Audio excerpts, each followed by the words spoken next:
I was thinking Use Your Illusions 1 and 2. Ooh, let's go. Couple 9-minute bangers on that thing. Yeah, there are. November Rain. And Estranged. Estranged is great too. When you're talking to yourself and nobody's home. Alone.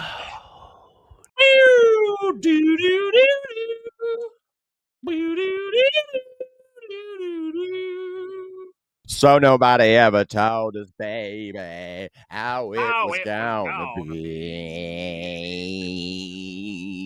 That's what has happened to you, baby. Guess we'll have to wait and see.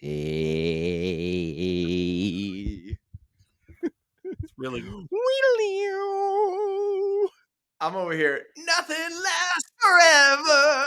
November Rain, also arguably one of the best music videos of all time. When Slash is in the church with the wind in the desert and fucking just playing the guitar solo, and it's like, what happened in that video? So he's married, and then all of a sudden it's a funeral, but we didn't really get much context into how somebody dives through a wedding cake, if I'm not mistaken. How did she die? Right? They left us very wanting more information. fair enough. Yeah, it never really, never really dove in. Any listeners know the plot to the November Rain music video, please drop that in the comments. We haven't started the podcast yet. We got to get to the bottom of this tonight. So, wait, Trevor, you saying that you need some time? Don't you know you need some time? All alone. Oh, yeah.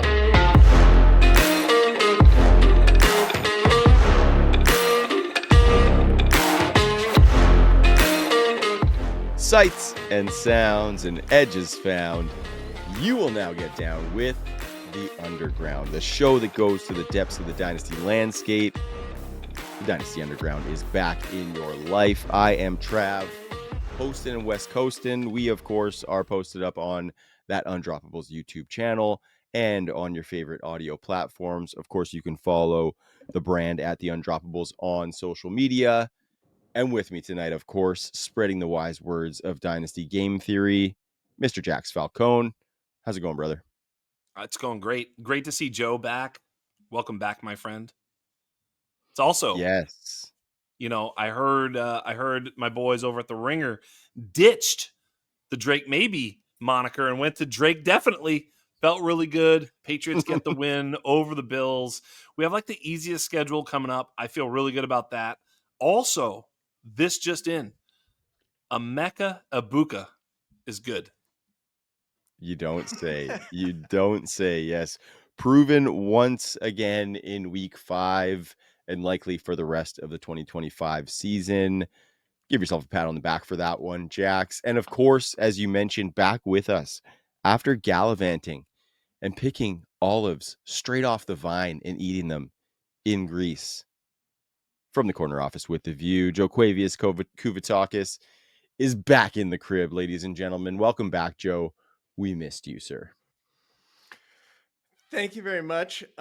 Just to clarify a few things, there on trees, not vines, and it's a little early to be picking them. We got another month to go. But I'm so happy to be back, guys. I had a chance to obviously listen to the pod while I was out. It was good. It was really good. Honestly, probably like a little too good for my liking. Maybe a little too much quality analysis, not enough shenanigans. Mm-hmm.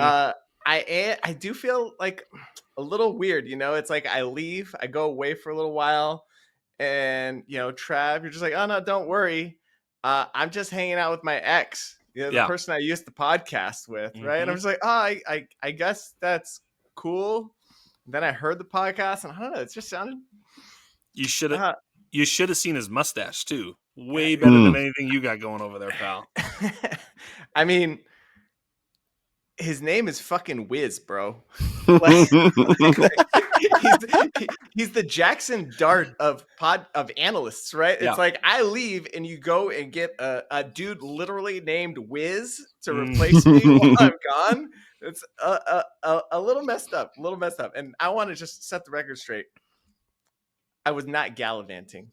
I don't even know what gallivanting is. I might have been gallivanting. I don't even know. But like, Have you ever noticed that like no one's ever gone gallivanting in Asia? No one's ever gallivanting in You Africa. could It's like only people that are talked about in Europe are gallivanting. I've never heard Fair gallivanting point. used in mm, any other No, it's a context. fair point. I mm. mean, Okay, I think it's not maybe it comes technically up. incorrect, but I think maybe it comes up more often because there's probably more gallivanting that takes place in Europe than it does in those other places. But I will say gallivanting does not discriminate. You can I gallivant mean, absolutely I anywhere. gallivant wherever the hell I go. So Yeah. I just never Jax been to the Jax is a walking gallivanter. Like he I or was gallivant. yeah, I don't know. yeah, But yeah. yeah. I was just Proud hoping gallivanter. to Yeah. gallivant here in the subterranean space that is the underground with you guys again. Underground Uh, gallivanting. and I decided that I needed to sound really smart after Wiz's appearance. So, Yeah. Well, good luck. in honor of me not knowing what gallivanting actually means, I'm just gonna make up some words tonight Mm, and see if you guys let me get away with it or not. Yeah, I mean, you do got the it. full button up happening, so that's a good start. You Yep. definitely look smart. Now, TBD as to whether you sound smart, but we're gonna find out. And yeah, Joe, I was totally kidding about the comment about trading you in for the new model. Don't you worry. Wiz was just filling in. You cannot be replaced, brother. Don't worry about that. Oh, All You right. okay? Just we're tell not me Okay. gonna when you tell him. just This is tell the me. start of damage control. I'm slowly patching that over, and that was the first coat. Listen, I just would like to be included in the text messages and just just tell me when you're talking to him is all. Sorry. Yes, absolutely. I will make sure I show you the text messages, and I will let you know when I am making conversation with that old thing that we brought back. So, shout out to Wiz for joining. Joseph, you are back, and we do have a fun episode to get into. Week 5 is in the books, guys. The Dynasty landscape is ever changing, and we have a lot to talk about. Going to follow the same format we've been following in season. So far, it's been pretty fun. We're going to finish it off with a rookie heat check. We're going to talk about some trends we have been spotting. And first, boys, we got some problems. Mm. Some problems in the fantasy landscape that we ought to get to. And I think it's going to be a good conversation because we're going to start with some bust wide receivers that have been happening. Some guys that we drafted high, some guys that we thought were going to have big seasons, and some guys that have been massively, massively disappointing. This first one kind of hurts too, guys, because we're starting with my Eagles. We're starting with AJ Brown. It has been terrible. The squeaky wheel kind of got some of the grease, but also didn't make the most of the grease in week 5. Currently sits as the wide receiver 40, only 8.9 fantasy points per game, guys. I think the biggest takeaway from all of this is that he's killing any of that trade value that he might have had. So if you didn't sell him in the offseason, a lot of people were saying that, and I might not have been on that wagon necessarily, but he's 28 years old. He's in an offense that doesn't throw the ball a ton, guys. He has gotten at least 8 targets in each of the past 4 games, so that is a positive sign as far as volume. But like I said, the volume is not being made the most of by either him or by Jalen Hurts throwing him the ball. And so what are we thinking here as far as AJ Brown's dynasty value? Do we think he can turn it around based on some of that target volume that I was mentioning, guys? Or do we think there's something that is more awry here for the Birds? And Joe, since you're just getting back, take it away, my friend.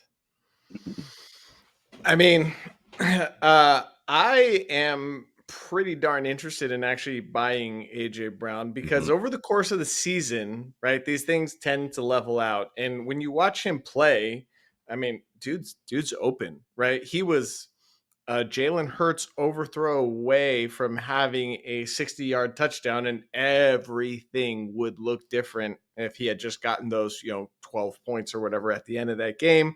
Um, he obviously had one good game. Week 1, I kind of throw out the window because he was coming back from a hamstring injury. Like, yes, the Eagles' offense looks a little broken right now and a little disjointed.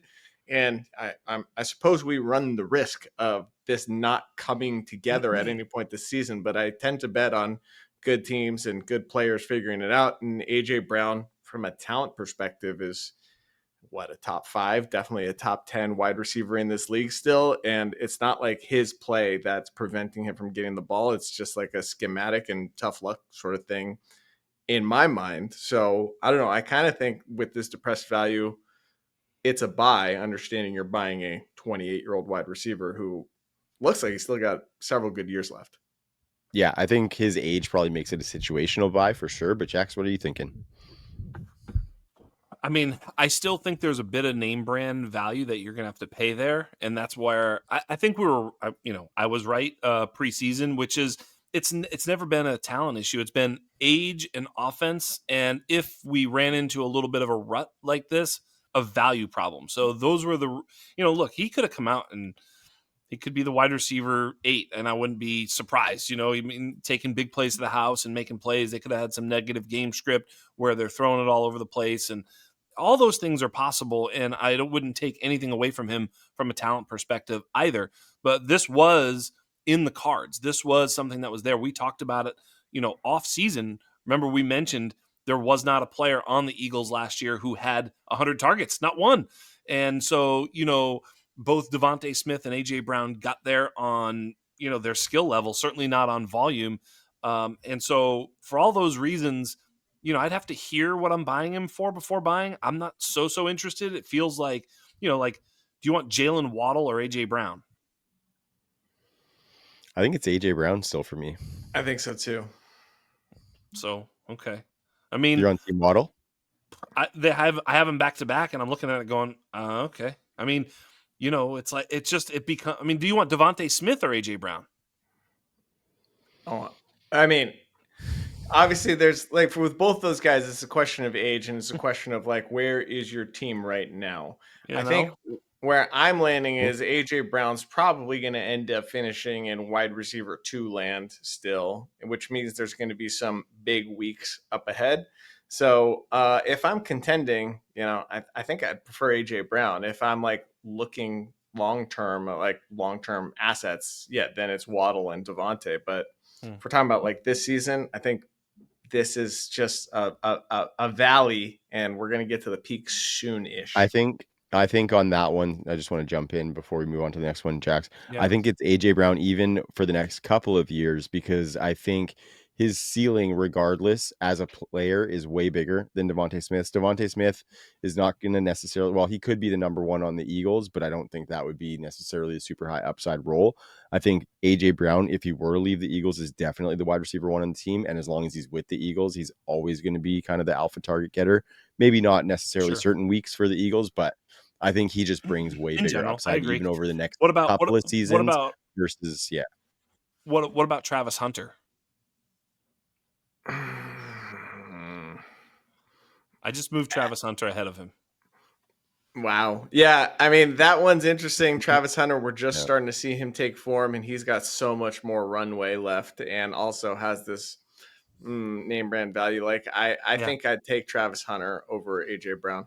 So, I mean, that I have him right now at wide receiver 23, and it's like, okay. I mean, if that's the value you have to pay, it's somewhat tenable. But if you're paying more than that, which I think a lot of dynasty managers would have him more than that, I just don't see anybody selling for an extreme discount.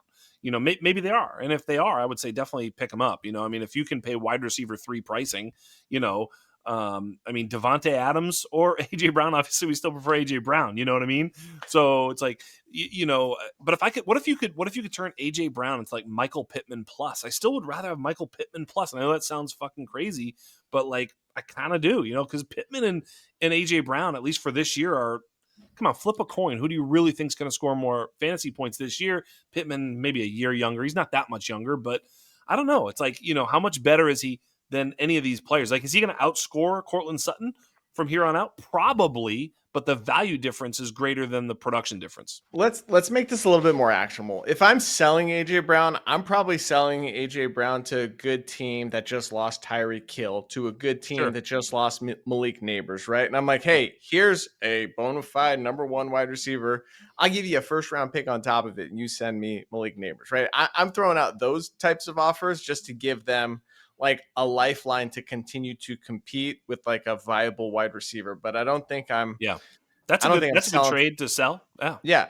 I don't think I'm selling for a Michael Pittman and tearing down in terms of like NFL skill sets, right? I think he's just like in the upper echelon of talent, and I think this thing's just going to level out. Like the big weeks are coming. We just hit the bad period at the beginning, so Yeah, people are going to anchor to this all season, but like AJ they will. Brown, we've got a lot of evidence to suggest that this dude's good. He's still Agree. drawing 24%, 23.38 targets per route run. Like the fundamentals are there. It's just missed connections, right? Yeah, Yeah. I think it's Just definitely time to buy for sure. If it, certainly not sell. I mean, unless you're like you say, you're able to use his value at a higher value and add him to a one to get neighbors. Of course, that's Yeah. money. I love that. Yeah, Or of just course. anything like that. If your team Yeah, is not contending, you got AJ Brown. Yeah, just sell him to a team that lost neighbors, that lost, Tyreek Hill. Right. Tillman, that lost Tyreek Hill, and Yep. just go. I think that's where you're going to get the most value. So it's like targeting your trade partner is really the most important part of this exercise. Yep. Good mhm. call. Okay, guys. So T. Higgins, obviously, the biggest elephant in his room is that Joe Burrow has not been playing and has been injured. That is a huge impact, obviously, for this entire Bengals offense, as is very evident. T is the wide receiver 46. Not being good, boys, not being No. good. I think I was kind of thinking along the same lines, though, as you, Joe, for T, is that I think I might buy T on a non-contending team because thinking about his future, he's still connected to Joe Burrow. He's still pretty young. He got that new contract. And I think he's a guy who you're going to be going into 2026 pretty optimistically about. So, Jax, what are you thinking about T and his value? Because it's a little bit tricky, right? He is still the second guy on the team. He's not going to be coming out of 2025 looking that great as far as stat lines. Where are you valuing T. Higgins? Yeah, we probably should have seen a little bit of T. Higgins regression coming without Burrow. I think we probably overlooked a little. Yeah, I thought we would have gotten a little bit more out of what's his face, Browning. Browning. What a terrible last name, Browning. He's Come on, browning man. his pants. Exactly, that's terrible. And he has been browning his pants because the offensive line isn't very good. Chase Brown also having a hard time. Like, there's so much, difficult. They're having so much difficulty doing anything on offense that it really hurt T. Higgins. All their points came in garbage time this past week. Like, trust me, I was watching that. I'm sure a lot of fantasy managers were watching that game for various reasons, whether it's Chase Higgins, Chase Brown, those who had Browning, like I did in a couple of leagues. Dude, Browning to like Chase, like I won leagues like on the back of that awful garbage time nonsense, but it felt unsustainable and still does. And even T. Higgins kind of got there in a very lucky way. It felt lucky to finish where they finished, and maybe that's where we're looking to sell T. Higgins on. Hey man, look, he just scored a touchdown. He had a good week, and I'm terrified. I've been trying to sell T. Higgins. Not too many people are interested in him at all at value too. I'm not even trying to like oversell on T. Higgins. I'm just trying to sell T. Higgins. Not many takers. Yeah, that's the big difference to me is that the underlying metrics on T. Higgins don't look good. He is the number 2, right? He's at like just under 17% targets per route run, and he did just get that absolute garbage time touchdown at the end. So, yeah, that's what we're trying to sell probably, and I'm kind of with you. I'm ready to sell T. Higgins for one like a Michael Pittman, right? Sure. That's the kind of trade I'm probably looking to make. Part of me is thinking, and I texted you guys during the game, I was like, is it time to just pull the plug on Browning and just get Mike White out there? We've seen Mike White come out and just sling the ball, right? Like maybe it's not that much better, but he also didn't have the advantage of being on the team and having that built-in rapport. I think all that goodwill has to be gone by now, right? I was reading a report today that they're considering, they're looking at everything and considering making a change. Like, I think Mike White's the logical choice and a dude that's not afraid to sling it. So maybe it could just turn a corner as easily as that. And that, maybe they're not going back to, being a contender, but at least producing viable numbers. But yeah, I think it's weird because I'm in on AJ Brown and want to buy because I think he's still a number 1 wide receiver. T. Higgins, we know, is the 2. And his underlying metrics aren't as good as AJ Brown's, right? So he's under a yard per route run. It's just not working for him. So AJ Brown's a this year play. T. Higgins, you have to wait till next year. So Next year, yeah. it's kind of like, you have to sell T. Higgins to a rebuilding team. I've been sort of trying to hawk him to, but yet he's a little too old for a team that's Getting a there, next yeah. year, so it's an interesting spot there. I don't know if you could sell maybe T. Higgins to the Terry McLaurin, Mike Evans type owners who are watching those guys sit on the sideline and could use some points and get younger. I don't know. Like, I'm just trying to figure, there's not that many takers for T. Higgins because he doesn't fit a lot of builds because he's not scoring now, and by the time next year rolls around, he's an older asset. So, and he's the number 2 still. Like, so he's sort of locked into a sort of, cap value. So very interesting spot for T. Higgins. Not great. Yeah, and I think for me that's kind of why I said if I'm a non-contending team I would buy, because if that discount is maybe not discount necessarily, but discount on what we expected coming in with Joe Burrow for sure. If that discount is enough, I can stomach that age to have what I think is like a, top 15, top 18 wide receiver next season, on top of what I hope is some reinforcements coming in Easy some for of you those to young guys. Yeah, it's very easy. You So paying a yeah, first? You paying a first for T Higgins? I don't think No so. I think it's chance. gonna have to be a second and a player or something like that. Two seconds. Max. I think That's max, kind of. yeah. I I think think that's max. kind of the And I high would end of what prefer I'd be the going second and the player. I would be trying to make that other second a player instead, If you Mhm. told me it's a guaranteed 112, I mean, maybe I'd consider selling for, you know what I mean? But like first of all, most first round picks are either playoff first round picks or non-playoff first round picks. There's very few like locked in first round buys even at this Yeah. particular point. So, look, if you buy a playoff teams first, use your playoff teams first to buy T. Higgins, and that thing ends up being the 107. You're not happy about that at all. Yeah, So you're no, not not happy at all. for I'm sure. not giving up a first, especially Yeah. right now. No, I agree. Mhm. I agree. Okay, so another one that a lot of people were saying was primed for a massive breakout this season, and we could see why people were saying that, guys. I know for me specifically, I was absolutely against it, and that would be Jameson Williams. Currently the wide receiver 49. Jameson has had less than 7 PPR points in 4 of his 5 games thus far this season, boys. His other week was a big blow up week, but that's exactly the guy who we said that you were kind of getting. It was a mega best ball play and a guy who was going to be very streaky with some spike weeks that win your week, but then some other weeks that tank you. So Jameson Williams, like, I don't know if it's ever necessarily going to come for this guy where he's pulling in like 120 targets a season. I know that would be huge upside, but I just don't think it's going to happen. And this year it looks like it's playing out. Isaac Tesla is still getting, I think that's how you say it. Tesla. That's how the guy said it on the broadcast this week when Yeah. he scored. So I was just like, okay, However you that want would to say it, make pal. sense with the 2 A's, the double A's. Yeah, so it's looking a little bit bleak for those Jameson bag holders who were excited at the beginning of the season. Joe, what's the take on Jameson? Where are we putting him? I mean, I saw Jameson this offseason go for first round pick, in 2 different leagues, and I was just blown away and also very mad because I sold him before his value ever got to that number. So I was like livid. My comment, my note, I should say, next to Jameson Williams, because I knew we were going to talk about him, was just lol. Just LOL. This is like this was doomed from the start. I mean, guys that have the rookie year that he has, I hate to say it, but and I know there's a million excuses for Jameson, but they just kind of top out at wide receiver 3s. And like he hit back end wide receiver 2 last year, right? But like they end up being wide receiver 3s. And right now he's not even that. And I think what's really killing him is how much they're throwing the ball to Jahmyr Gibbs, right? Obviously, We said.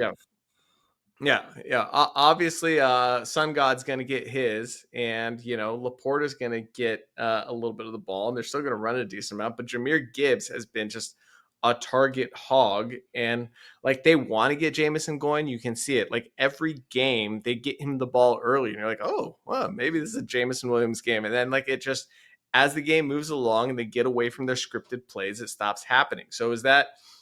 He's not getting open, or is that just where's Jared Goff most comfortable throwing it in this new scheme?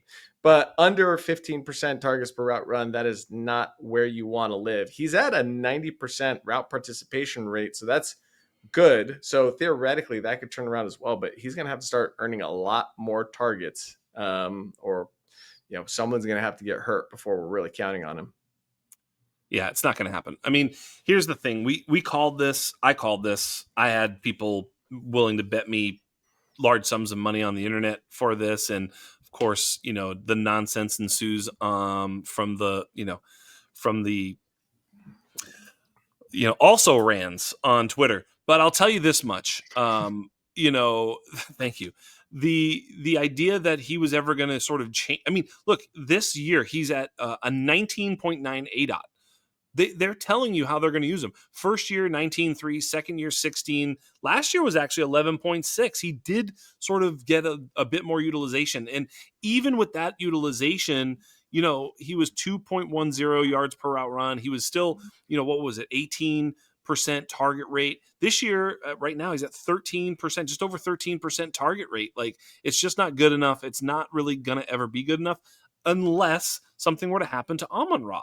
Then they would I think they'd definitely use him in a different way and get him more scheme touches, more across the middle, more sort of, safety blanket stuff. But when you have Amon-Ra St. Brown, who's better than Jameson Williams, especially at that thing, and Jameson Williams is better than Amon-Ra going deep and stretching the field, obviously, like, they're just using their players exactly how you should use them.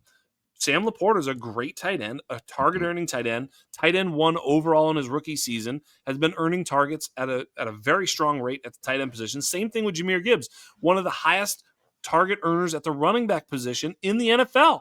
And then you have Amon-Ra, who's one of the highest target earning wide receivers in the NFL. I mean, when you have those three things, why would you think that all of a sudden Jameson Williams is going to get 25% target rate? It's not going to it'd be crazy if that happened. And yeah, I understand that he can kind of get there if he just tickles 20% and has amazing efficiency as he sometimes can. I see that. That's a possible, but it's an outlier. It's a thin draw. You're drawing to an inside straight. Is it there? Yes. Can you win a lot of money if it hits?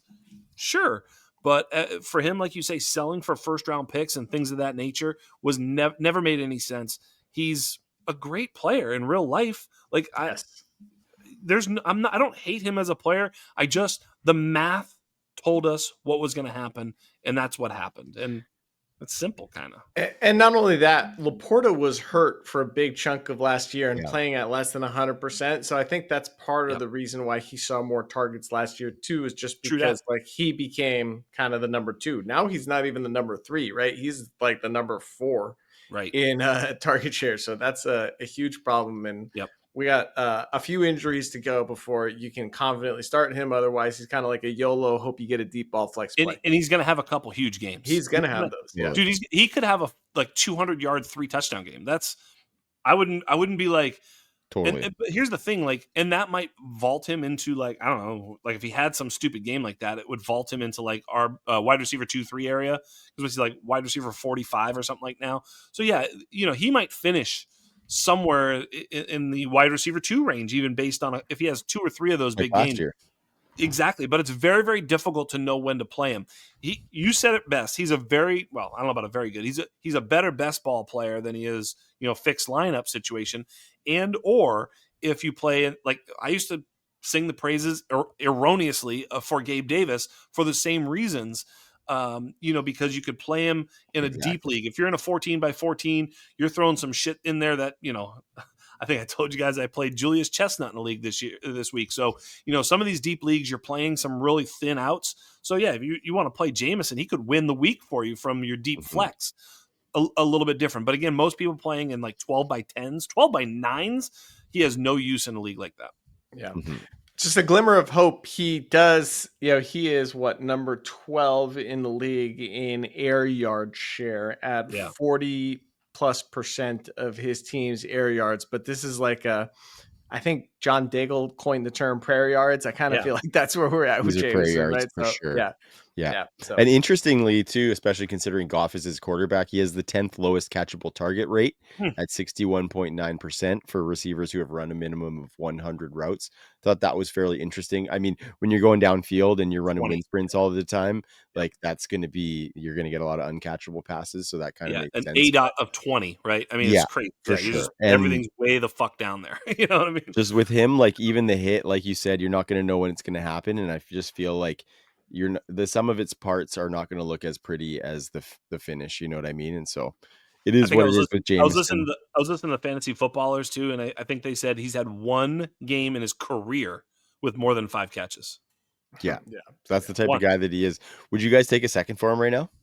Oh yeah, Yeah, Yes. I think so too. that's what he's been worth. Yeah. Someone said they sold him for a second in Javonte Williams. I was like, dude, I wish I had him. Crime. They're Yeah, laughing right now. They're great laughing job, right bro. now.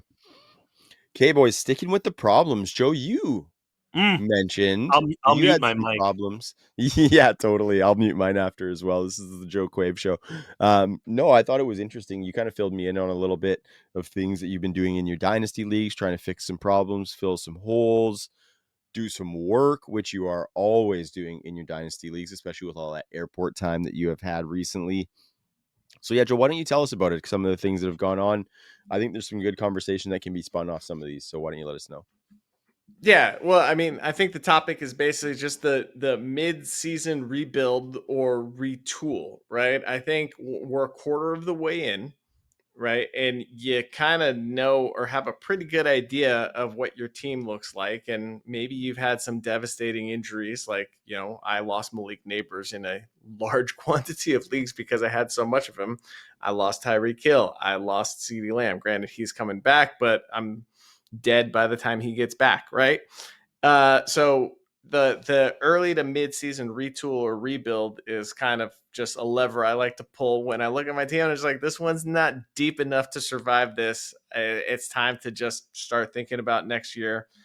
And like usually before I do this sort of thing, before I wave the white flag, because I never want to give up on a season. I always want to compete as much as possible. But if you wait till it's closer to the trade deadline, if you have a trade deadline, or wait till later in the season, like a lot of the moves are already made. People have already fired their first round pick bullets to try and compete this year, right? So it's kind of a beat the competition to the punch for the draft capital that's going to be available this season for the teams that are really competing. So step one, you target teams that are like contenders, right? I'm like, you need one more thing or two more things, or maybe they lost the Malik Neighbors, maybe they lost the Tyreek Hill. And just start selling, man. Like, hey, it's not like you just got to be honest about your team, know what your outs are, and try and acquire younger players and younger picks. So I've got several examples of this. Like one in Omega, I lost Malik Neighbors and Tyreek Hill in the same weekend. I was in the championship last year, and now my team's dead. I just don't have the depth to survive. So I just did a quick flip. I'm not done yet in that league, but I just did a quick flip. Tony Pollard for Trey Benson after Trey Benson got hurt. Here's your answer. I'll take the young guy. Hopefully he's got a gig next year. In the underground, I should probably start with our own league. But in that league, we drafted in March. I lose Mixon, who could have known he was going to never play again? I lose Najee to first an eye, then an Achilles. Jaden Reed's on IR. And so I'm actually in pretty big trouble, but I have these great assets and my record's not that bad. I'm 500. So this is one where it's just like, all right, I flipped Josh Allen, my most premium asset, and I got Dak and Joe Milton. So handcuffed a quarterback. And also I kind of like Dak. Like he's playing really well. His ADOT's really high. I'm like, ooh, this is going to be one of those good Dak years, right? So I get Dak. I get Lad McConkey, Ramondre Stevenson, because I just need guys, even though, you kind of have to pinch your nose a little bit. But I still got a 26 first and 27 second. So I was trying to, as that trade started, I was trying to tear down from Allen to Mahomes and pick up a player. They said they didn't want to trade Mahomes and would rather trade Dak. And I was like, all right, well, how do we get equal value for Allen if Dak's involved in the trade? And that's how we landed there. And now, my team's deep enough to continue to compete, but I also filled the coffer with draft picks so I can retool in the future without giving up on the season. So it's just an important thing to evaluate your team. I always like to use the quarter of the season mark to kind of feel things out, because now we've got sort of a decent set of data to work with and kind of read the tea leaves, if you will, and see which way your team's likely headed. Jax? Yeah. Yeah, it's interesting. I wanted to have a conversation like this too. And I had a little bit of it with you on Undrafted, which we released late, almost, I think it came out Sunday. It was not very much player take, a lot of sort of process take. And I think it's so league specific, as to which direction you should be going in. I do generally preach patience. I mean, you can make a move anytime you want, but I think a lot of times we overreact. I'm in a league even where I'm 0-4, and I literally started Xavier Scott and Julius Chestnut in my RB1 and RB2, but I just won. I'm 1-4. I have Rashee Rice coming back. I have kind of a loaded wide receiver team. Like, the team's starting to come together. If I trade, I have like 426 first, 327, 228. Like, I have first. Like, I could make a move. There's a lot of people are coming at me with, because I've got all the draft capital. They want to do business through me, and I'm like, I could maybe make a run even, because there's 14 weeks in a regular season. If you go 8-6, you make the playoffs more than likely. I mean, 7-7 with points scored, you might make the playoffs in a lot of these leagues, right? Considering half the league makes it, somewhere around 500 makes the playoffs, and you only need to be good in the playoffs to win your league. And there's more attrition coming. I was thinking of this earlier today. So many things can change. One thing that won't change is Malik Neighbors ain't coming back onto your lineup. You guys aren't going to get more healthy, but there are more guys that are going to get hurt. And teams that look like a juggernaut today might absolutely lose, knock on wood, Josh Allen or so. I mean, there could be a spot where, like, holy smokes, look at this guy just fucking lost so-and-so and so-and-so, just like we've already lost other players. So, I think there's a little bit of patience that I do tend to employ, especially on buying, because if you're going to buy, you could buy a player like CeeDee Lamb and Malik Neighbors. Anybody could then get hurt. And then you're like, wait, I just gave up everything. What am I doing now? Now I'm still not competing. I gave up all my first or whatever. So I always just say, just be patient. Let it play out. You can kind of scuffle along for the first 4, 5, even 6 weeks. A couple more weeks, we can still kind of see what you got and then start to make some decisions. I'm in one league, the Dynasty Game Theory Invitational, and Izzy Alcafaz is making moves, and he kind of we're DMing, and he's like, I kind of wanted to be first, the first one to get some of these picks, because he got a first round pick for something he did. I don't remember what he did, and I'm like, I was jealous, and then I thought, you know what? My stuff might be even more valuable, the week of playoff week 1, or right before playoff week, when if someone wins, they're in, or whatever the case, and I can probably leverage, the value of productive players at that point more so than I could even right now. And so I was thinking, well, maybe I'm just, eager to do this because we're antsy, not because it's the right process. So I think sometimes you just have to let the league come to you a little bit. I don't know if that makes any sense, especially, I know, Joe, you're thinking about this stuff a lot. No, it totally makes sense. I mean, I always, even when I do these retools, I always like to keep a couple valuable assets in the chamber, right? It's like, all right, I've waved the white flag on the season, but I don't need to trade all my assets right now. I just need to go get a couple of those firsts that might be out there. And then I save the other ones. I'll save my George Pickens for week 13 or whatever, right? Like, and you go find those other trades later. So don't trade everyone away. You don't need to sell the entire farm. You just got to sell it off in bits and pieces.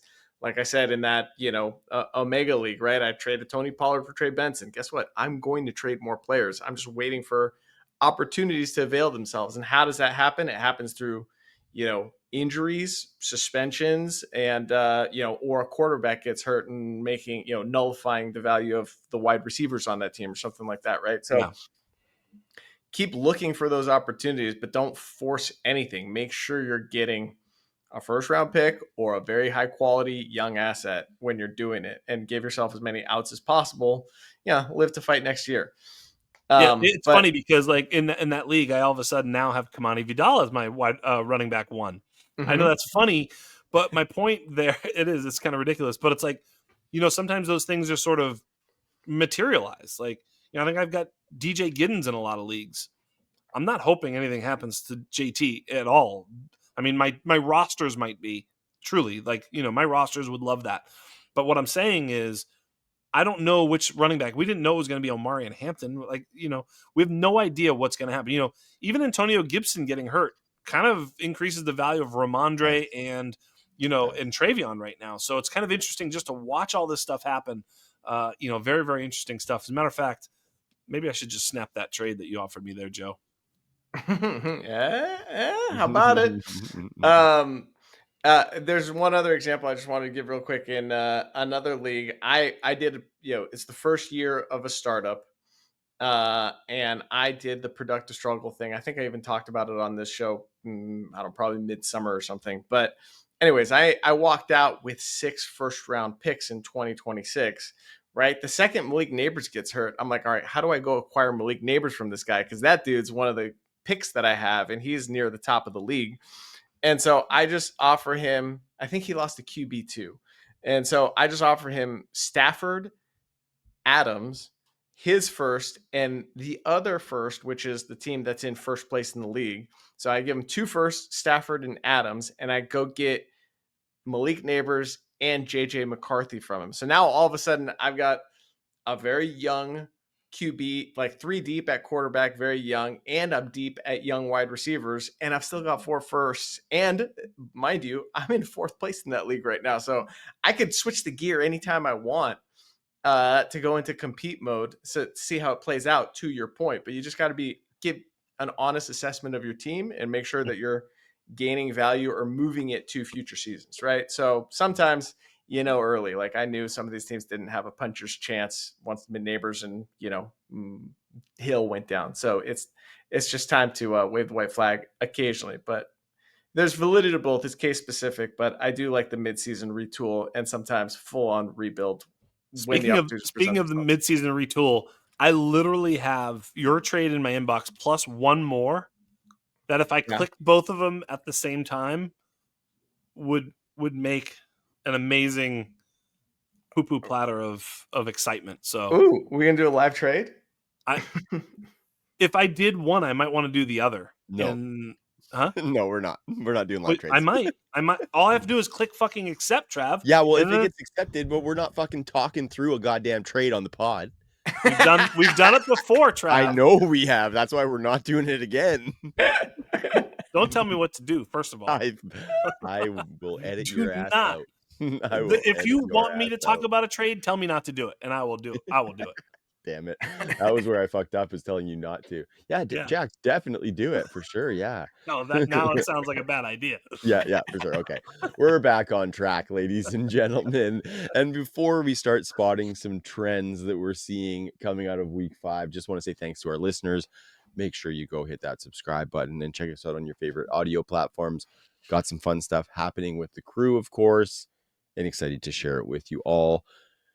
But yeah, boys, we're going to get into some trend spotting here, as we like to do. And I wanted to talk a little bit about the running back landscape. And I have to be honest, boys, there is one player that was kind of the crux of this discussion, and that was Jonathan Taylor. And my question, just watching him on Sunday, was, is this the running back 1 for the rest of the season?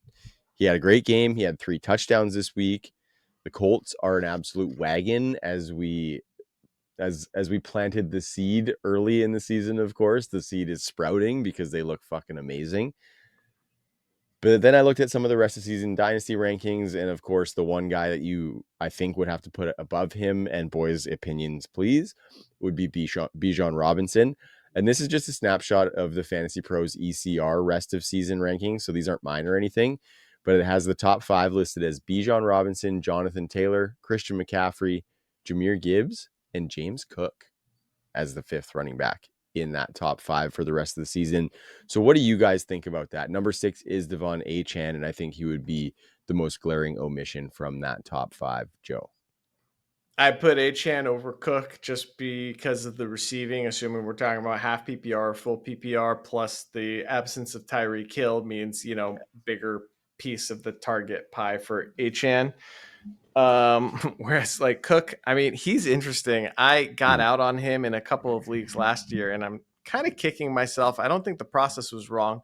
He was getting it done on volume last year, and now he's getting it done on volume. And like, dude, he looks really good. Like he's making some pretty sophisticated and nuanced cuts in traffic and in the open field. So I'm just going to take the L on that one. I was wrong on Cook, but he's still not top 5. For rest of the season, yeah, I think it's got to be. I think I have Bijan and McCaffrey 1 and 2 just because of the receiving, and then I think you got to put JT right there. I'd probably also have Breece Hall pretty darn close to this top 5 as well. Although that situation seems Fantasy Pros consensus has Breece Hall as running back 14 rest of season. Yeah. I May mean, not listen, have been adjusted from the injuries. You never know. I don't know how many rankers are doing rest of season, etc. But interesting. that ranking is liquibrious, but we'll see. Hey, Excuse me? where's What did you just say? That was the Liquibrious? word. I promised I'd make up a word. Wow. I don't know if it's real or not. I've never heard of it. It sounds real as fuck, though. I'll tell It you. sounded Liquibrious? kind of like smart. Mhm. If Yeah, Yeah, it sounds- that's what hey, I'm going for. step That's what I'm 2, going Joe. for. Yes, there you go. All right. our listeners frantically googling liquibrious right now. Liquibrious. Yeah, I I'm pretty sure it's not a still word, no guys. idea. I definitely just made it up. It You did a rhymes good with job. Jaquavius. Yeah, exactly. Joe Quavius is acting a little bit liquibrious tonight. You know what I'm saying? Yeah. So let me Just, ask you this: where's Quinshon Judkins on that list? Oh, I would number one in say my fucking heart. He's actually he's 17, which is a joke. It's an Mhm. I would absolute say joke. he's gallivanting in the top 10 for sure. Mhm. Totally. Okay, rest of season. Let's do this. Rest of season, Quinshon Judkins or Josh Jacobs? Jacobs. Okay. Jacobs. Bucky We're talking Irving. rest of season, not dynasty. Just No, Rest rest of of season. season. Yeah. Okay. Rest of season, Bucky Irving. Or Judkins. I don't know what's wrong with Bucky. Do we know what the prognosis is yet? They said I don't sprained know exactly. foot. Like Yeah. I'm I think it's kind like a shoulder and a foot that's happening right now. Yeah. It's Did a you guys little see his nervous about that. tweet? Did you guys see his tweet? Oh What'd he my say? god. Holy cow. He got like deeply religious and like dang. no qualms with that, but when someone's talking just like very spiritually about an injury and adversity that they're going through, I'm like what's actually wrong with him? I thought this is like a minor thing. That sounds No pretty doubt. serious, Bucky. So I No doubt. don't know. I can't answer that question until we have more information. Sounds like he's gonna miss next week too. And Mm-hmm. God, I hope it gets better, but I don't know. No comment till we have more information. But if he was healthy, Bucky.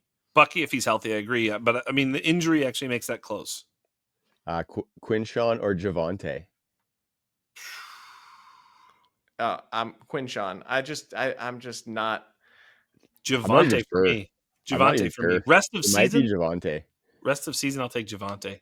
It's a fucking question, which is saying something because that would have been crazy. Yeah. Quinshon just looks so good, though, He looks man. great. He looks Dude. so good. So good. Javante is playing great in a volume role. I don't know. God, what did he score? Like 2 more touchdowns? Yeah, I mean, he did. He did. Yeah. I would have taken Quinshon above, RJ Harvey and Caleb Johnson. So Yeah. it's not a huge L, but it's. I was. Oh, Sorry. absolutely. Yeah. No, Sorry. I mean, he's. Yeah. No, I think like good conversation, right? Because Quinshon has risen his stock after that, debacle of an offseason that he had coming into his rookie year. What about Cam Scatabo? Like, what are you guys thinking about him rest of season? Rest of season rankings have him at running back 18. Obviously, we are a dynasty where show, Chuck is. Yeah. so this is about a bit of a deviation from our standard operation here, of course. But yeah, I think right around that area, right? Because he's catching targets. Tyrone Tracy is going to come back, and he's probably not going to be nothing. And so I do think we have to consider also just how efficient this backfield is going to be overall, like isolated from the humans that are actually taking the touches. So I think there is maybe some limitation there. I think the gap between Quinshon and Cam Scatabo for me rest of season is a little bit wider than one spot as these rest of season rankings would have. You know what I mean? I could get with that, but So I think real quick, you can go off this. I think Tracy nukes Singletary. Yeah, You know what I mean? Singletary's getting a little bit. He'll take all that plus a little for bit sure. of Scatabo. Plus a little bit more. Yeah, for sure. So I actually didn't hear how this conversation started because I found Bucky Irving's post and I was reading it to myself and deciding if it's appropriate to read it on the air or not. But I mean, not listening to us while we talk is a little equilibrious, but go ahead. I mean, wait. So are you guys? Wiz would never. Wiz would never. I bet he wouldn't. I bet he would. Maybe you should just go call him. Maybe we will. Yeah, bring him on. Right. So wait, were you guys saying Scatabo over Quinshon or Quinshon over No. Scatabo? Rest of season Fantasy Pros ECR has Scatabo 18, and Quinshon 17. And I just think the gap between them for me is a little bit wider. I think they're both way higher than that. Yeah, for sure. I don't know how big that gap is, just because Scattaboo, the pass catching and the TDs on, I don't know, I guess it's not really a better situation. Also, if you're playing in a point per backflip, fucking, it's not close. Yeah, totally. Quinshon could probably do a backflip though. He's pretty athletic. Let's see it. Playing in a point per pissing defenders off, I mean, it's gonna be Scattaboo. Also, like lunch pail adjusted, doing a backflip with a lunch pail in your hand is way more It's impressive. way harder. They're heavy. They start hitting you Quinshon and the weight distribution and shit too. Understandable. Yep. Absolutely. Yep. So anyways, should I read this Bucky Irving? Yeah, please. Gotta feel a little equilibrious when you read it, but I'm in. Yeah. God gave his toughest battle to his toughest soldiers. Don't cry for me when the war is over. I died on the cross yesterday. My eyes open to who is here for me as a football player, who is here for me as Marquise Bucky Irving. These people in pictures describe what pain looks like. I admire these people. We worry about the wrong things and all come together as a community, love one another, and follow in faith Jesus' name. We all got to come together. I can't keep going. I'm sorry, guys. But anyways, that's a lot. It's just a lot. Yeah. Just sounds more serious is all I'm saying. Maybe he was on those mushroom chocolates. No shit. Hey, yeah, he pulled out his first name like his mom was giving him shit. Marquise Bucky Irving. Damn. Yep. Damn. Way too serious. I think what he's getting at is going to be fine no matter what, but if that's not the message I want to be hearing. Yeah. I want to be hearing no big deal, guys. I'll be fine. Exactly. I'll see you in 2 weeks. Yeah. I think to wrap this rest of season running back landscape conversation up is that our off-season dynasty rankings at the running back position are going to look a lot different. They always do. Yep. I should probably adjust those soon, huh? Joe, I've been on mine, buddy. I've been on mine. Mine are updated within the last week, brother. Oh, good for you. Yeah, I'm slipping big time. I'm curious about what a good laugh I'm gonna get when I go look at these. Yes. Oh, please hit us in the group chat with some of those, because those will be funny. Okay, boys, we were talking in the group chat about how week 5 kind of felt like National Tight End Week or something. We checked. It wasn't the actual holiday or anything like that, but the tight ends were just showing out anyway. Listen to this, boys. These are some of the names that were in the top 10 of week 5's tight end ranks. AJ Barner was the tight end 1 with 24.3 PPR points. My man, Turd Ferguson, 23.9, tight end 2. Theo Johnson, Joe's boy, tight end 3, 21.3. Darren Waller, fresh out the studio and onto the football field, the tight end 5 with 18.8. And look at this, boys. The tight end 7 on the week with 17.7 PPR points. Son of Jason, Mason Taylor. It is, the dynasty. Talk about landscapes a shift in. The tight end landscape looks like it's a shift in. And I think there's different levels of talent in some of these guys that we're talking about here. Different levels of we should believe in them in some of these guys here. Looking at you, AJ Barner. But yeah, guys, let's start with him. Like AJ Barner, not your typical receiving tight end, getting the work on Seattle because of his blocking prowess. We are seeing Arroyo get some of that slot work as well, but he's not going to be that inline guy, which makes Barner pretty much the every down starting tight end for the Seahawks, who have been a better offense than we've expected. And we saw Barner score 2 touchdowns this past week, but I don't think any of us were thinking that he was going to be like a sweet fantasy option at the tight end position. But is that tune changing a little bit, Jax, with what AJ Barner just did this past week? Or is this a situation where that's more of a kind of a smoke screen than anything? A little bit of both. I really liked AJ Barner, but I saw him kind of his upside for what this is. He's a two-way tight end, right? He can block, and means he can be on the field at all times. I've been talking about this for years now, where the tight ends that get on the field and can stay on the field can get in the end zone. Tight ends that are not on the field have a hard time scoring. And that's really what it comes down to. So AJ Barner's playing ahead of Arroyo because he can play all types of, like his touchdown catch, the one in the flat where he like literally shrugged off Levante David, which was fucking badass. Like Levante David just like he literally just shoved him out of the club and then just like walked in like he was walking into a fucking party, man. It was a cool touchdown. That touchdown does not get scored by slot tight ends. That's not a Mike Gesicki, Noah Fant touchdown. That's an inline touchdown, So these types of plays where, he's on the field for all these plays, give him the opportunity for this upside. So, he's not, I think he's, I looked, he's like 25th at the tight end position in total targets. He's got 16 targets, not bad, but well outside the top, the top 10 or whatever. Guys like even Mason Taylor has 25. He's in the top 10 with targets, right there with like Dalton Kincaid. So Mason Taylor getting targeted. Now, there's a difference there too, because he's only like, I think he's 8 yards a catch. He's not doing it. We kind of thought that might happen. No touchdowns, Mason Taylor, whatever. But AJ Barner is just that type of player. So, I mean, yeah, you can sell high and not worry about, giving up on some sort of, multifaceted seam stretching tight end. He's not that. No, totally. It was more so thinking like starting viability over the next few weeks and things like that. Joe, what's your take on Barner? Because that other touchdown that he got, Jax, I think it was actually designed for Elijah Arroyo. When they're near the goal line and that big boy comes across in motion and they snap it while he's in motion and then he just kind of leaks out there.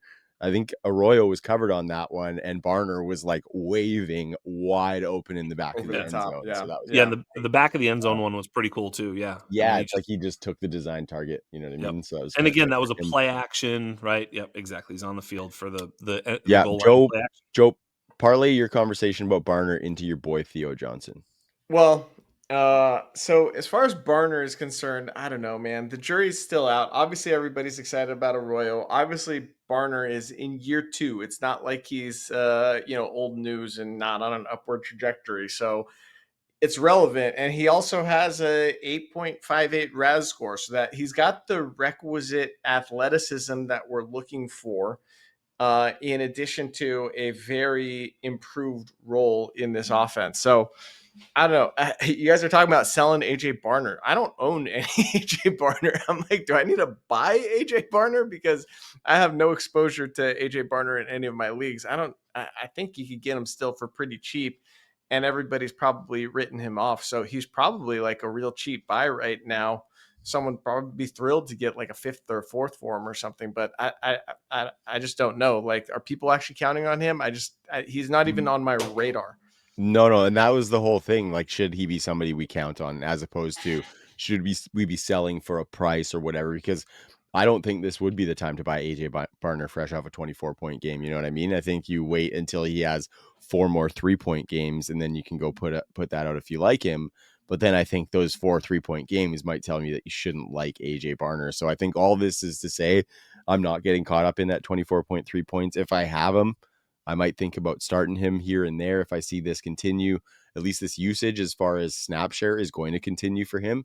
But I'm not expecting too much out of the passing game because I think they're still going to try and get Arroyo worked in here because we've seen that Kupp has not necessarily worked out as a secondary target. And so they're going to need to get that. And I don't think AJ Barner can be that kind of season long. Yeah, I tend to agree. But, you said parlay it into my boy. Yes. Speaking of RAS scores, how about the most athletic tight end of all time in one Mr. Theo Johnson? It's funny, Jax, you sent out a tweet last week after Neighbors went down, and I was on the exact same wavelength. I was just like, Dart's still going to move this offense, and like there is absolutely nobody else on this team to go to in the end zone than Theo Johnson. And sure enough, our boy scores 2 in the red zone, 1 basically at the goal line, the other one from a little bit further out. It was a very nice play. And yeah, dude, I think he's going to be like a really reliable target. I think we're going to get a huge spike season out of him. So just start away. It's funny. You mentioned Waller as well. I had one league, that league where I told you I'm like on a productive struggle. I started Waller and Theo Johnson and just smoked my competition this week. I was like, that is not advised, but holy cow, that worked beautifully. Well, So the idea with Theo was going into the season. I remember looking at it and being like, I don't think Russell Wilson targets the tight end very much. Like I look back at some of Russell Wilson's teams that he's led, and you sort of look at the tight end, and you go, even though when he had some talent, I'm trying to forget Jimmy exactly. Graham. Jimmy Jimmy Graham's Graham's the only the one one he had. time. Yeah. But yeah, it's like you just never really see a lot of targets going to the tight end regardless. I was like, I don't think Theo Johnson's necessarily going to change that, that old dog's tune. So, once he was out of the way, I thought, well, it's not necessarily like a foregone conclusion, but it was in the cards, especially with Neighbors gone too. I mean, that's even a bigger one. But even if Neighbors was there, I thought, Theo was going to get some looks, because I think I tweeted it before he got hurt, didn't I? It was the week. It was it was before 2 weeks ago. So whatever the case, it doesn't really matter. It's irrelevant. But yeah, I do think, the thing he hasn't been doing though is stretching the field through the seam. Not yet, anyway. Correct. He kind of scored 2 touchdowns. Kind of made my take half right, half wrong. I mean, he did get some production, but we really haven't seen him ripping seams yet. A little Wallerish, yeah, a little Wallerish. So I mean, my premise for Theo Johnson, sort of the bull case, is that I just looked at the rest of that team and I was like, could he be the number 2 target earner on this team? And my answer was yes. And now with, obviously that was not the case when Neighbors were around because Wandale's been tearing it up. But now with Neighbors gone, it's like, oh yeah, no, he definitely is, top 2 in terms of options for targets, particularly in the red zone, which is kind of all you really want out of a tight end who's not the elite categories. Just score me a bunch of touchdowns and we're good. Yeah. To tie that back to Barner, I kind of think that's why it's like we're not really super interested in Barner, because I don't see a path to him being top 2 target earner on that team. I think it's still going to be Kupp. I think Horton's going to step into that. Arroyo, there's just a bunch of other guys. So I just don't really see it materializing for Barner as anything more than a depth piece, really. Okay, so has your guys' tune changed on Turd Ferguson yet, or what? This guy's a fucking top 5 tight end. Jax, we were talking about the show. You told me he's the number 4 overall player in the Scott Fish Bowl right now, Yeah. which obviously heavily inflates tight end scoring. But are you guys on board yet, or what? Because I called this previous to the season that You really by did. way of volume, you really he was did. going to smash. This is another one. Damn it, Trav, you were right. Yep. Yeah, you were absolutely right. Although I don't even know that you could have seen this coming. No, probably not this type of explosion, but definitely a top 12, top 10 season. Basically thought, it's pretty easy for a tight end on volume to back their way into being the tight end 7 through 12. Definitely did not expect this. I don't even have exactly where he's sitting at the tight end position right now on the season, but I know it's top 5, if not top 3. Definitely number 1. Definitely. I don't need to look it up. It's number definitely 1. Okay, yeah, I haven't yeah. even looked fully, but yeah, he's been lighting it up by way of touchdowns, and you like to see it. And I do think like it's gotten almost to a point where you should be selling off of that value. Yes. But I also, depending on what you're getting back, I almost might be more happy just riding it out for the season with a guy who could finish with a top 5 season, right? So what do you guys think? Like, are you getting a second for Turd Ferguson right now? Sure. I mean, in tight end premiums, he's huge. Here's the thing, like, okay, so just to give you some perspective on Jake Ferguson, like he has 48 targets in 5 games.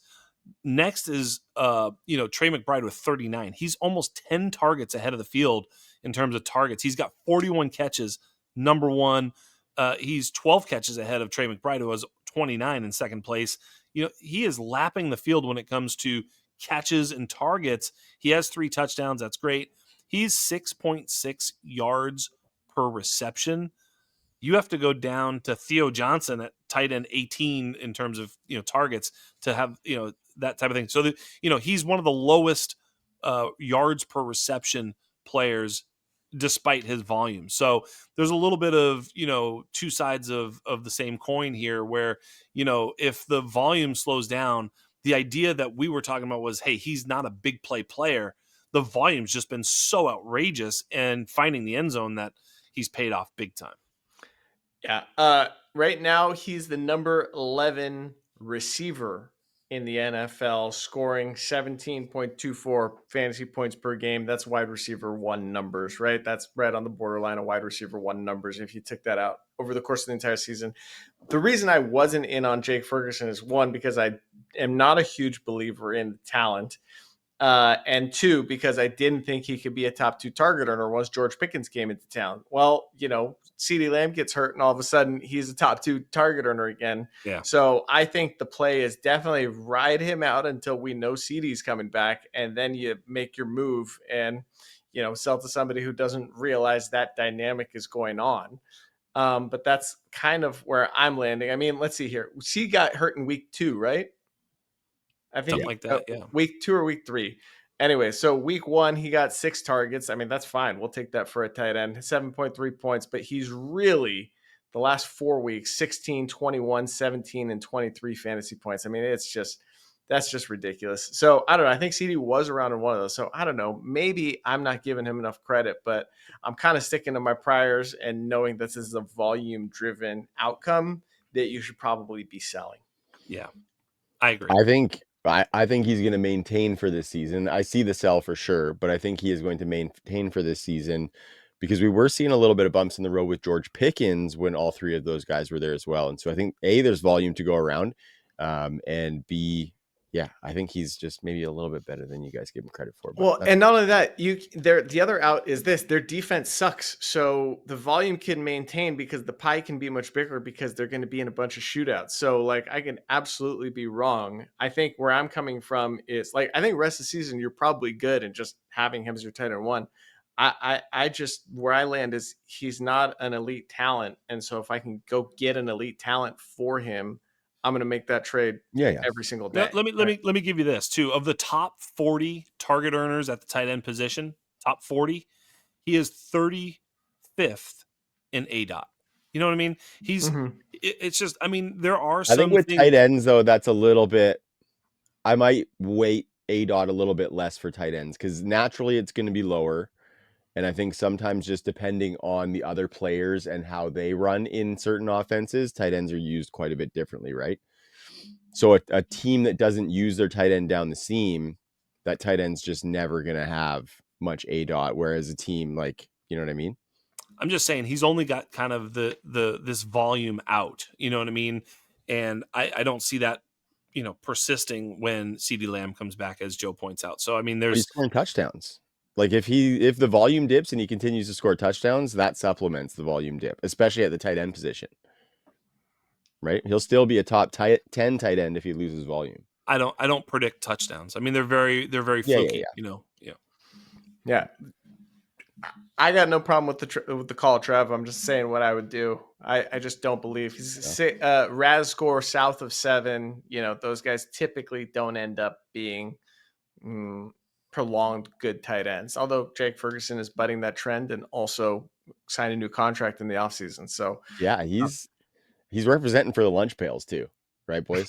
He's representing for the lunch pails. So we like that. Lastly, what do we make of Mason Taylor, a guy who we poo-pooed the shit out of in the offseason, boys? Is making that look like a bit of an L for us. And I don't even hate to see it because I just think more fun at the tight end position is fun. 12 targets this past week, 9 receptions. I think he put up a 40 burger in my Scott Fishbowl team as my highest scorer on the week, I believe. So shout out to Mason Taylor for that. How big is the bump, would you guys say? Because I think it's safe to say that for all of us, there has to be a bump for him. How big is the bump, Jax? I mean, I don't know. I don't know what exactly we want to do with Mason Taylor. My take is still similar, but yeah, he did a great job of earning targets so far in a couple games. We'll see, man. I mean, one spike game, he's got my attention. Let's just put it that way. All right, I got one for you guys. This is before this last game. First of all, real quick commentary on Mason Taylor, right? He has clearly established himself as the number 2 target on this team, so he's checking that box. Yep. Is he going to be the number 2, low volume attack, right? Is he going to be the number 2 target next year, or can they just bring in a wide receiver that's going to nuke him? And what do we think of that talent? I don't know how to answer that question. None of us know. It's definitely interesting, and he's also coming off a high ankle sprain, so it's like, yeah, maybe we did short sell him. I think we weren't poo-pooing him. I think we just had him lower than all the other tight ends we loved in this class. Like in another class, he probably would have been our tight end 1, right? Or up there. But I got one for you. I got one for you. I'm still poo-pooing him, just for the record. Oh, I okay. mean, Yeah, we I mean, definitely poo-pooed him for sure. I don't I have for any sure Mason did. Taylor. I for sure did, and I'm not like he has my attention. Like Yeah, Yeah. I'm that's always what it is. ready to That's what it is. change my opinion based off new information. The new information is still look. He had 112 target game in a game they were losing, by 20 at half. I mean, okay, that's interesting, but he still hasn't made big plays. He hasn't, he's not necessarily that player. So I think in a lot of ways, I still kind of have the same take. If he's able to earn targets like this going forward, well, then everything changes. Yeah, for sure, everything changes. But Yeah. we'll I see. think your take was perfect that he's got your attention, Jax, because kind of Mhm. the poo-poo is like, yeah, he's whatever. Yeah, he's whatever. You know what I mean? Like, yeah, he's a tight end, didn't really do a ton, whatever. So now when he didn't have the attention previously, attention peaked. Okay, boys, we are going into the rookie. Oh, go ahead, Wait, Joe. real quick, just I see that. on Mason Taylor. I got offered this trade last week before Mason Taylor's little eruption here. CeeDee Lamb, I'm giving up CeeDee Lamb in this trade for Emeka Egbuka and Mason Taylor. And I said no, but it wasn't that far. And I tried to turn Mason Taylor into a bunch of other things. This is mainly a Lamb for Egbuka trade, but I Right. was trying to squeeze more. I was trying to turn it into Scattaboo and throw something else back at him, something like that. Trade never materialized, but I'm just looking back at it. I'm like, maybe that wasn't that bad of an offer. But I'm with Jax. Like, I'm not ready to pull the trigger on that because I just think that Yeah. Lamb's value is still higher than those two combined at the moment. Although, For sure. For sure. boy, That's Egbuka is yeah. quickly gaining ground, huh? Yes. Is Yeah. he ever? We will get there, boys. Don't you worry. Don't you fucking worry. Because we're going to get into these rookie heat checks right now. Emeka is not the first one. He's going to be a part of the last one. We are going to try and roll on these a little bit just to make sure we have a tidy little episode for the listeners here, fellas. But we're going to start also in the tight end ranks, which we just came out of in our trend spotting with Tyler Warren. And we need to do a check here because I put him up to my Dynasty tight end 3, boys. And so I just want to confirm where you guys have him. If that's the case for you, is he in the tier with Bowers and McBride? I've even pondered whether he should be over McBride, to be honest with you. So, Jax, what's your take on Tyler Warren? I know you love him, first off. So let me know where he's now sitting in your Dynasty ranks and how he stacks up with those elite options. Is he older than McBride? I mean, He might, he's an might old be. prospect. So I He's mean, definitely older than Bowers. Yeah. yeah, he is older than Bowers. So I mean, it's pump the brakes on tight end 1. Although if you want to value him as tight end 1, there's no problem there because he's in that tier now. Okay, he has Yeah. elevated himself into that tier. One of the things that he is too is he's durable. He's durable. Like, it's not like one of these guys that's like, you're like, oh boy, he's going to get hurt. I mean, anybody can get hurt, but some of these guys you look at and you go, he's an injury waiting to happen. Not this guy. Like even Bowers, I'm always thinking like, because Bowers is making so many like run after catch and like juking and like, I'm always like, he's going to get hurt. And sure enough, he did. I mean, obviously anybody can get hurt. Kittle, for some reason, always is getting hurt. I don't feel that way with Warren. Maybe this is narrative street for me. I don't do this a lot, Yeah. but do you guys feel the same way, or am I talking out of school here? I do. No, I mean he's just looks thick out there, and he's Yeah. just kind of a different kind of build, right? That's Yeah. Yeah. 256. No, he's kind of like a fullback almost. Like Yes. The way he Yeah. plays, I would say he could be susceptible because he plays Sure. fucking nasty as hell. Nasty. Yeah, he's cool. But he looks like he's equipped to absorb the nasty. You know what I mean? Yes. He's like Well- Scatabo out there, How about that for a show name? Absorb the nasty. Mhm. So, in answer to your question, Trav, Maybe that's what that word meant. Yeah. What was it? Laquavius? Liquibrius. Liquibrius. Yeah. Joquavius? All right. So, in answer to Trav's question, yeah, he's tight end 3. He's Easy. been tight end 3 since week 1 for me. Yes. Like, there's just no question about it. What I also love about him is he's kind of like in this like tight end joker role where he gets carries and he can also throw because he's a former quarterback. So he's kind of got a Konami, little bit. bro. Yeah, tight end Konami. He's kind of like Taysom Hill, but a good tight end. Yeah. Like, not just an athlete out there. And I don't want to poo Taysom Hill because like his career is so unique and interesting. But like, no, Tyler Warren has so many ways to score touchdowns, and that's what we're looking for time after time. And also, yeah, his team is treating him like their best player. So, or yeah, maybe second best player. So yeah, definitely number 3. I'm not ready to put him ahead of McBride or Bowers. I think he's in his own tier, probably at tight end 3. And then there's a tier after him of some guys we like. But yeah, he's knocking on the door. Yeah.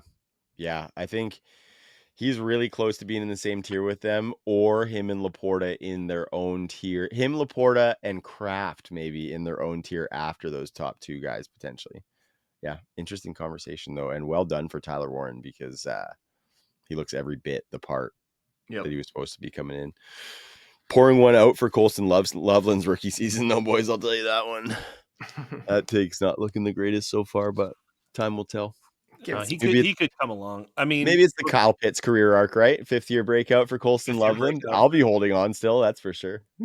Look, Tyler Warren doing everything right too. I mean, he's got 13.3 yards per reception. He's over 300 yards for the season, so he's making big plays, run after catch.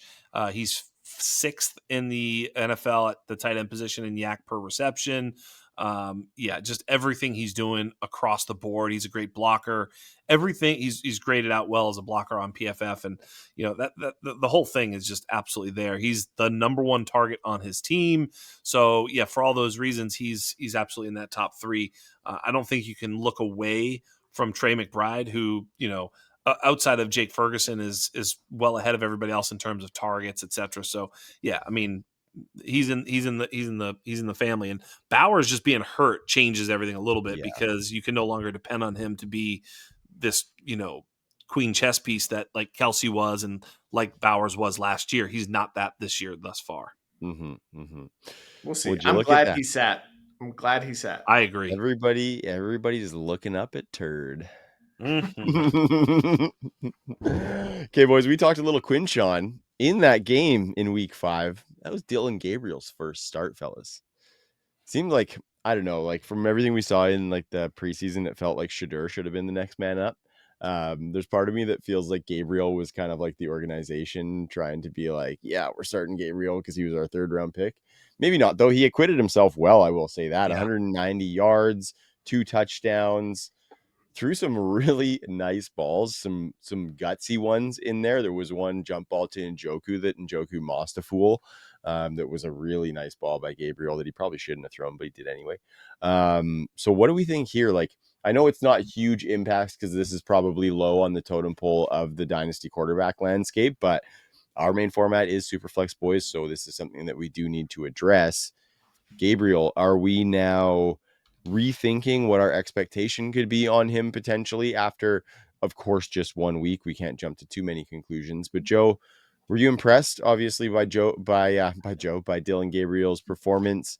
What do you think this maybe means for us going forward with him and Shedeur? I think Dylan Gabriel looks like a very good backup quarterback. And I think that is his destiny in this league. And if you can trade him for anything of value right now, and you don't need a quarterback over the course of the next 2 or 3 weeks, because I think that's his starting window, I think you go ahead and trade him.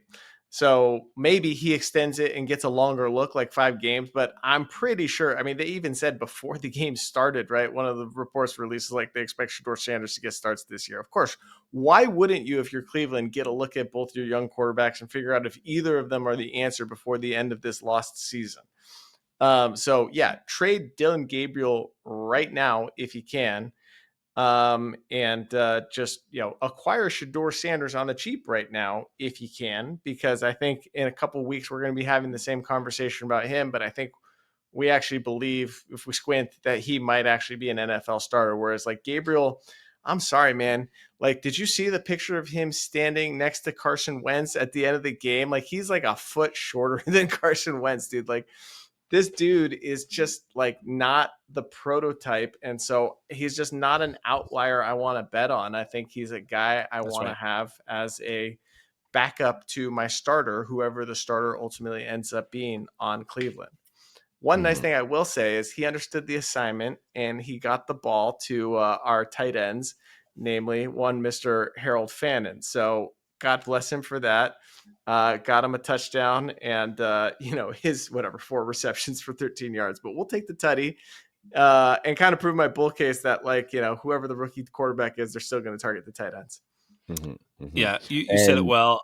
I'm not gonna echo that because you already said it, but I will say I'm hearkening back to the undrafted episode with John Lobb, who was talking about Dylan Gabriel, and he was, of course, in the way only John Lobb can say. I'm not going to do in my imitation, but he kept asking me, why do we have a quarterback model? If we have a quarterback model, Dylan Gabriel has to score highly in it because as a college player, he was so good every single year, and he had a lot of years in college. He was in college in 2019, so he played for UCF for 3 years, Oklahoma for 2, Oregon for 1, and in those seasons, dude, he was really good. He accumulated 65% completion percentage. His last 2 seasons were 69% and 73%, just really, really good. Threw for 30 touchdowns 3 times, never had more than 7 picks in a season, ended his career with a 1.5% interception rate, which is really good. 9 yards per attempt for his college career. Like, this kid was actually really dope in college. Always had a quarterback rating over 150 in college, that quarterback rating that, so he ended his college career with a 160 rating. Like, you just go up and down the list, 300 yards per game, 292 to be exact, for his entire college career. Dude, he was really good. And then he goes out with I guess we'd say a bad team, or are they bad? I don't know. Certainly a difficult situation. It's not like, I don't know. He afforded himself well. No picks. He just played okay. He didn't push the ball down the field. But to your point, Joe, he's 5'0", not a first round pick, not the prototype. Nobody's, putting their job on the line for Dylan Gabriel in this league. And for that reason, he will be a backup unless he somehow just fends this off. And like this year, but we've seen this before. Sam Howell, remember when Sam Howell did some stuff and we're like, he's a starter, and now he's a 3rd string quarterback in this league? Like, wrong. He's not a starter. So, you're right. This is not the wagon you want to hitch to, and you do want to sell for whatever you can. If you get a second, cash it in, move on. I agree. And I will say that it's just, I'm sorry. Go ahead, Trev. No, I'm rolling off of Gabriel. So carry on, sir. No, that's fine. Okay, I was just going to say that despite the slander, we still root for the short kings here on the Dynasty Underground. You know what I'm saying? Dude, nothing would be cooler than for him to so pull it Dylan Gabriel's would be incredible. Okay, boys. So this is the last segment we're going to do. Well, not a last segment because it's still rookie heat checks. We're going to do a little check-in on the UN score rookie wide receiver model. And that's why we talked about Emeka Egbuka and why we're going to save him for later. Because Emeka Egbuka was the number 1 scorer in this season's rookie class with an 87.4 score in the model, Jax. Maybe go a little bit quick for you, Jax, because we don't really actually want to watch you have a gasm on screen here. But why don't you lead us in to all of the hype train on Emeka Egbuka here? Because the model got it right once again. Another situation where I had some doubts about a player that the model told us was great, and it's an L for me, and I will take that one happily. So take it away, sir. Yeah, it's not an L for you. It's just sometimes really it's really difficult to do prospect analysis. It's super hard. You try to look at a million different things, you try to figure it all out. And in this particular case, we have the model. And so I said, wait a minute, this guy is scoring with the likes of JSN and Garrett Wilson, and this model has not missed in this area of its score. Nobody who's scored like this has ever missed. And he was a fair amount ahead of everybody else in this class in a way that made me take attention. He was the only player that scored above an 80. There was a bunch of 70s And those players were Ted McMillan, Travis Hunter, Jaden Higgins, Trey Harris, Luther Burden, all great players that we all liked to some degree and understood had a chance. But they were lesser bets than Emeka Ibuka was based off the data. And I mean, it's right. It's correct. So the model wins big time with this because most modeling would have had Ted McMillan and Emeka Ibuka much closer. And I'm not here to say that there's a big chasm between them. I'm only here to say that the model having Ibuka there was signal that it really liked him and put him in the class of Olave and Garrett Wilson and JSN and in that more of a category than the next sort of rung down, which is not a there's good players in there, Nico Collins and T Higgins and all sorts of great players. Hell, Puka Nacua scored similar to Tet McMillan in terms of the model. So it's not to say that he couldn't be an outstanding player. It just is to say that we really felt good about players that have scored like Emeka did.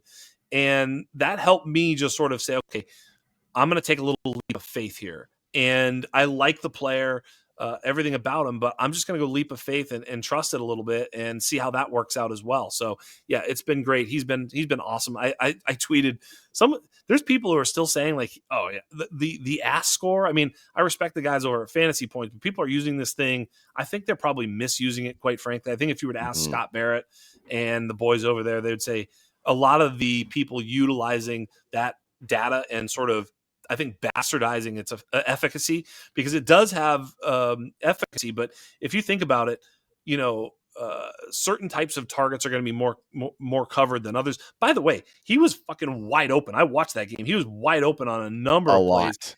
A lot. So I don't know what we're talking about him not being open. He was wide open, wide ass open, wide ASS open. And that post route that he scored again, the same route as the game winner. And Baker put it on him. He was that. See, that's the thing. That play, he doesn't have a lot of separation in that play. But anybody who's played football knows football, that he was wide ass open. He won that route. And yeah, a fucking NFL player, quarterback has to make that throw, obviously.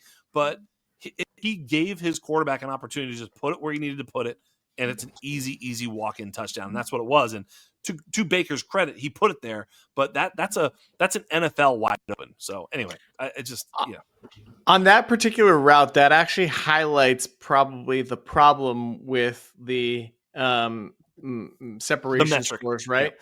Because like the corner was in trail coverage on that one, right? So he got by that corner and it looked like he had tons of separation by that corner, but I don't think that corner necessarily made a mistake. The safety was supposed to come over the top and help. And so what happens when they're tracking this in terms of separation, right? It's like the safety got there by the time the pass was arriving. And so he was like a yard away from the safety or 2 yards away from the safety when the ball arrived. But he created that window between the corner, who was in trail coverage, and before the safety got over to help him. Right, that's open, and ASCOR doesn't account for that because of the switch in coverage and the safety coming over to help. By the time the ball arrives, he's not that open. No, he created a huge window for Baker to pass it into, and Baker got it there. So it's like a helpful tool, but it's kind of why I've never gone full bore into it and don't use it for my analysis as much as I just use targets per route run and yards per route run, because while it can be super predictive for certain types of players, like it's I'm sorry, anybody who's telling you Ibuka's not good and holding on to their priors is just absolutely delusional at this point. Dude can play ball. Yeah, and I'll say this too. One of the better separation score players, just to note. Exactly. And look, maybe we're going to learn things about separation scores. Like, I'm so glad that someone's doing 2 years in.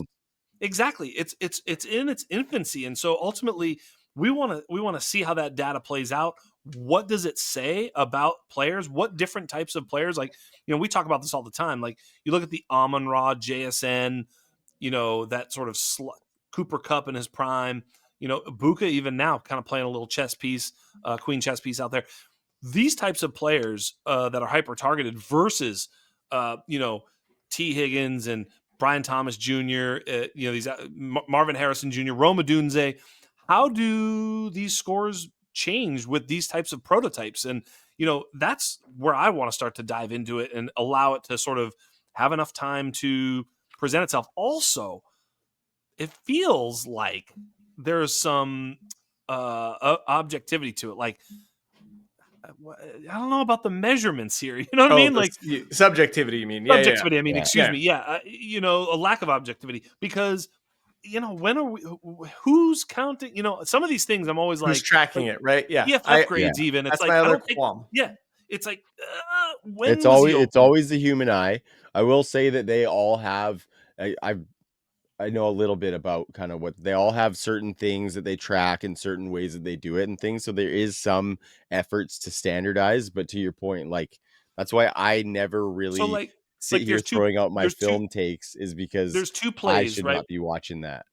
Guy's running deep and he's covered, and you throw it deep, but it ends up being way short. So the wide receiver stops, but the defensive back keeps running, and the guy catches a bad ball, but he catches it. But the defensive back is 5 yards away from him because it was like this weird underthrow.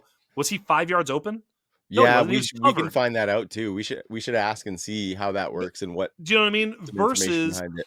I beat the guy by 5 yards. I'm wide ass open, and Tua throws it, so it's way underthrown, and the defensive back catches up to me, and I catch it when I'm covered. Was I covered? No, I was Yeah. wide ass open.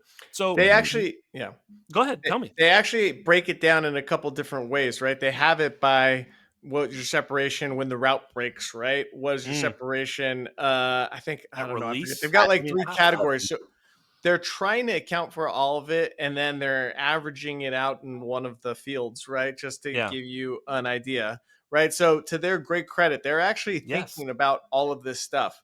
The inherent problem I see is that like what's open for George Pickens, right, is different than like there are certain Yeah. players Great point. that like they need separation, right? And so if they're getting good separation and they're not good contested catch guys, they can still make a living like that if they're getting separation, right? But then there are other dudes, T. Higgins, George Pickens, other dudes where it's like, bro, open for him I'm is a open. guy on him. Yeah, it's like Yeah.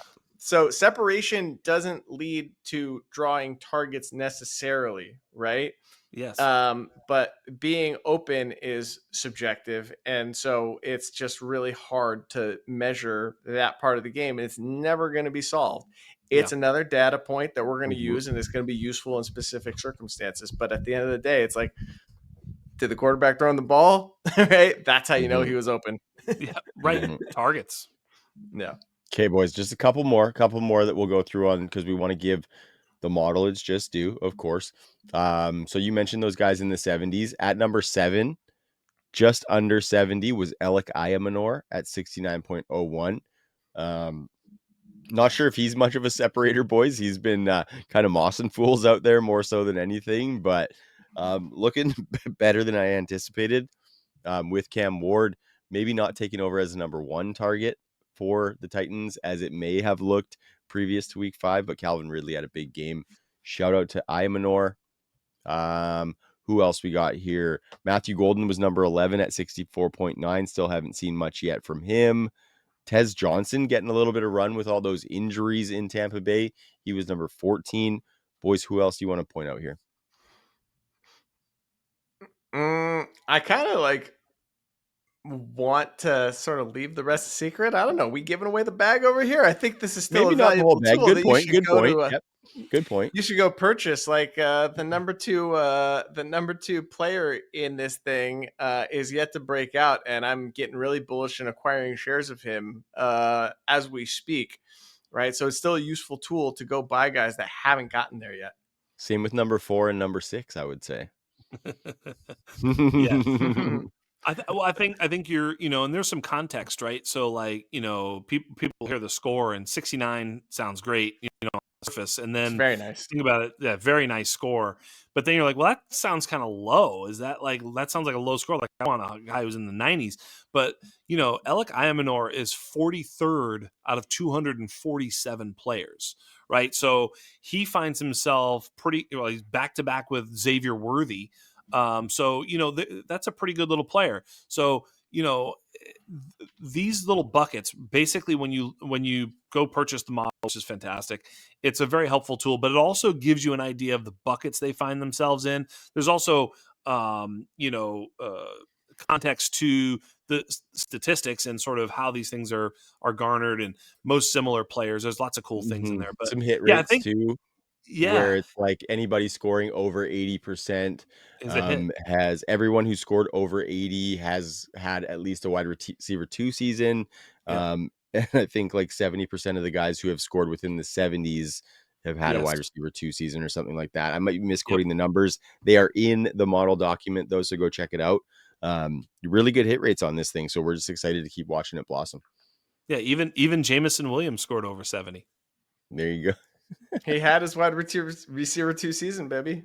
He's a hit. And while the model has lots of hits, there are misses as well. So we must say that. But please go check it out. Yeah, that's a good point, Joe.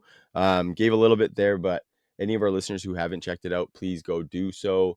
Anybody who has any questions for us on any of the scores that are in there, please let us know on social media or drop a comment on the video as well. Boys, I'm going to cut the piss off. That's an episode. We did it. Joe Quavius is back. Might have been a little bit sour with us for trying to trade him in for the new model. Just a little But that's equibrious okay. is all. That's okay. Just a little equibrious, but he's back. He's in his chair. He's comfy, and we're excited to have him back as well. And so we got another episode in the books for Dynasty Underground. I think that's episode 35, boys. 35 sessions of fun in my book. And thanks to all of our listeners who have stuck it out too as well. So make sure you go check us out on social media, on your audio platforms, on the YouTube channel. And for Jax Falcone, for one Joe Quavius Kubatakis, for Wiz 2, fuck it, why not? Yeah. I am Trav. You would. We'll see you next week. Peace.